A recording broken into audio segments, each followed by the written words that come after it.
Hi, it's Steve from PartSelect. Today we're going to show you how to change the heating element kit on your dryer. It's a really easy job. All you're going to need is a Phillips screwdriver, a 1/4" nut driver, a 5/16 nut driver, and a pair of needle-nose pliers. Let me show you how we do it. Before we begin this repair, the first thing we'll do is disconnect the power to the dryer.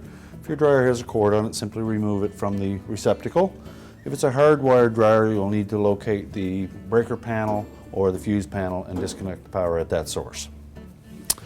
Now the first step will be to remove 2 Phillips screws that are located about 1 inch in from either side, and they're angled outward. So if you don't have the opportunity to tilt your dryer back, you'll probably have to use a stubby Phillips screwdriver.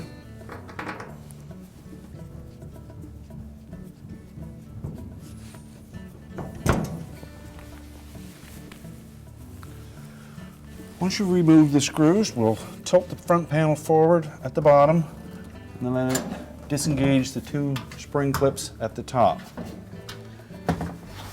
Now if you have room to just turn the front panel around and lean it up against the side of the cabinet, that would be fine. If you don't, you'll need to remove the 2 wires to the door switch.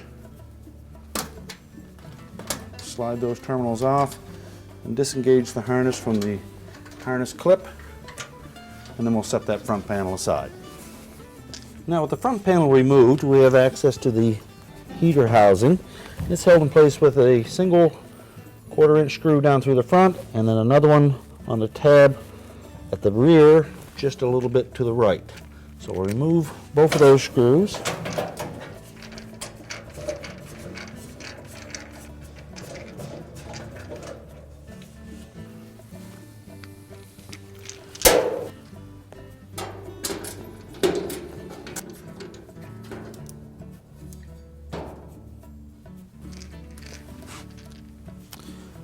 We'll pull the heater housing forward enough that we can disconnect 2 wires that go to the thermal fuse. There'll also be a wire on that side to the heater element.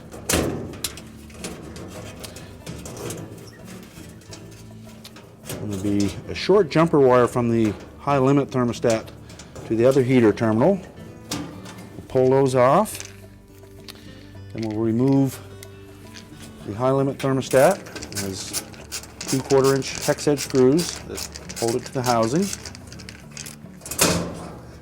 Remove both of those.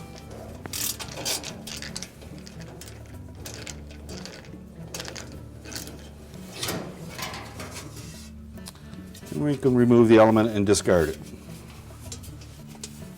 Now we need to transfer the high limit thermostat onto the new heater housing and install one of those 1/4" screws part way on. And we can slide the end of the thermostat housing underneath that screw.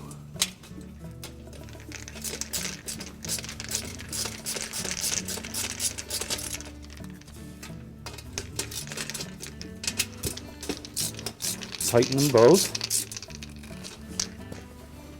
Now inspect that short jumper wire from the high limit thermostat to the element. Make sure the terminals are in good shape and show no signs of corrosion or overheating. You can connect that to the heater element.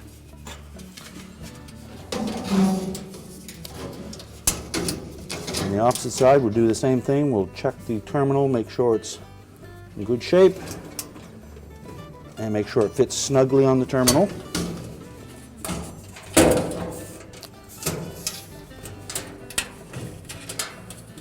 Next, we'll reconnect the 2 wires to the thermal fuse. Again, make sure they're snug on the terminals. And we'll line that heater housing up with the rear outlet duct, making sure that the tab lines up with the screw hole. We'll install that screw first.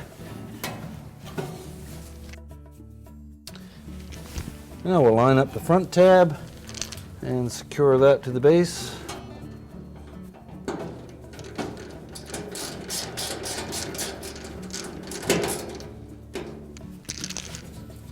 Make sure the wire harnesses are in their proper positions.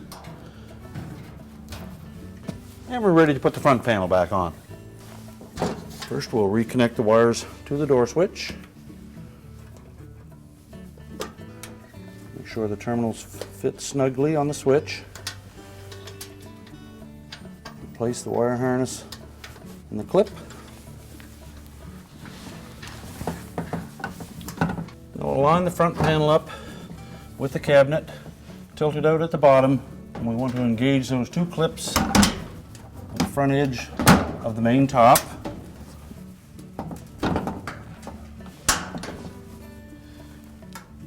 And if they're engaged properly, the panel should hang evenly on both sides. Make sure that the door switch wires didn't pop out and get caught between the cabinet and the front panel. And then we're ready to reinstall the two screws.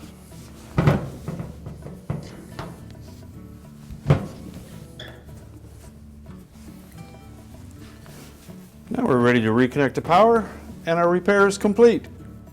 Told you it was an easy job. Thanks for watching, and good luck with your repair.